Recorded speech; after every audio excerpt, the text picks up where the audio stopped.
Hello everybody, checking in today from beautiful Wisconsin. This is actual live beautiful Wisconsin scenery behind me. This is not a green screen.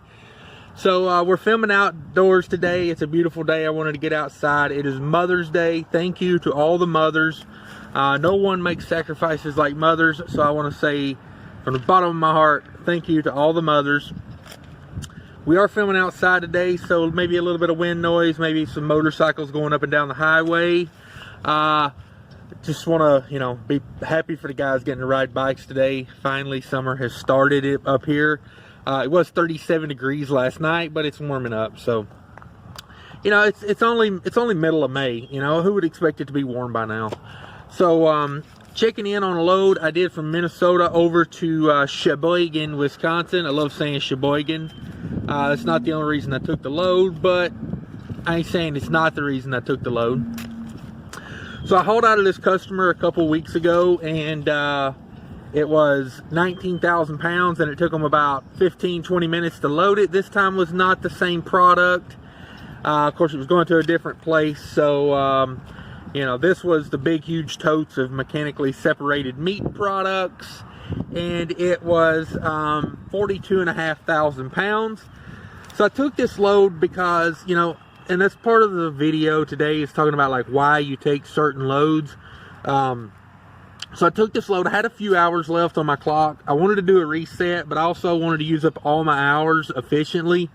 So I got on the phone. I called a few people to see if I could get a load that delivered Saturday, so I could get a restart in without having to set on a load all weekend, having the reefer unit, and take the liability of a Monday delivery. So I found this load. They were willing to accept it Saturday.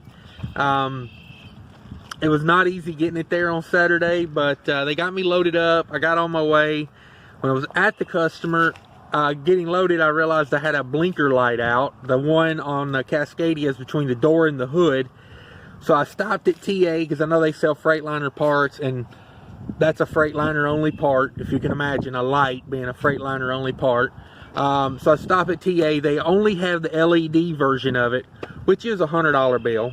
I mean, a $100 bill for a light that says made in Mexico. I bet Freightliner's got $2 in that part. So I buy the darn thing. I'm putting it in, and as I walk around the truck, I just happen to notice I got a wheel seal leaking.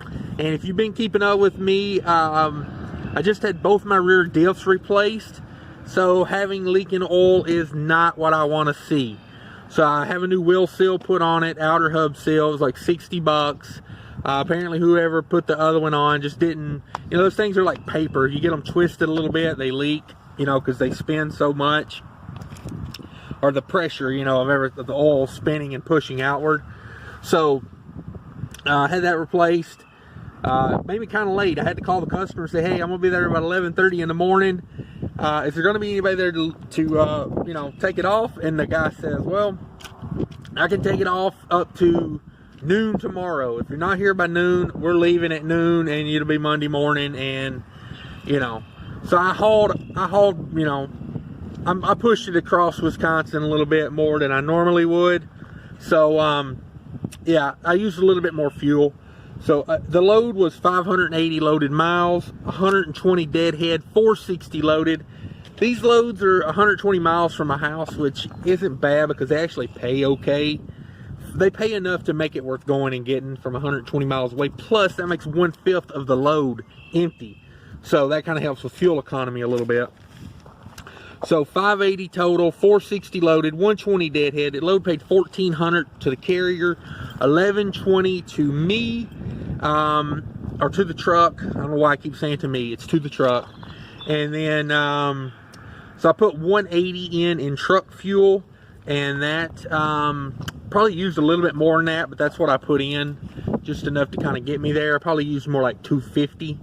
I put in 40 in reefer fuel. It was 26-degree load, and it was kind of cool out, so I got more reefer fuel than I started with. It left me 900 bucks after variable cost on a basically not even a one-day run, which is pretty darn good if if you're doing the numbers. If you can net 900 bucks, which realistically, let's say it was 800, because I probably used more diesel than that. Sorry, the phone has attempted to fall from where I've got it mounted. Let me fix that real quick. Okay, so yeah, so you know, sometimes you got to choose loads that, you know, just fit what you can do at the time. I made that delivery. I'm up here in Wisconsin, up above Lake Winnebago, waiting on a pickup tomorrow, a 3 a.m. So I'm getting a reset in, just barely getting a reset in, and I'm hoping to kill it this week. It's going to be a good week, I do believe. I got a lot of interest. You know, I put in a few phone calls Friday, and you know, I was getting a lot of interest on, so I'm hoping, you know, if demand's picking up like that, and I know it was Mother's Day weekend, a lot of guys just not going to run Mother's Day weekend, but yeah, I noticed things were definitely, after a few calls, I was getting a lot of calls back. You know, I had 3 or 4 offers that I turned down before I took this one, and you know, some of them are just going places I didn't want to go. Some of them I didn't have the hours to do.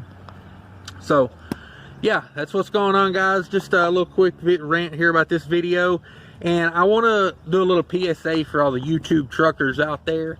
Guys, if you're going to have the phone facing you when you're doing a video while you're driving, don't let the camera take over, like, your thought process.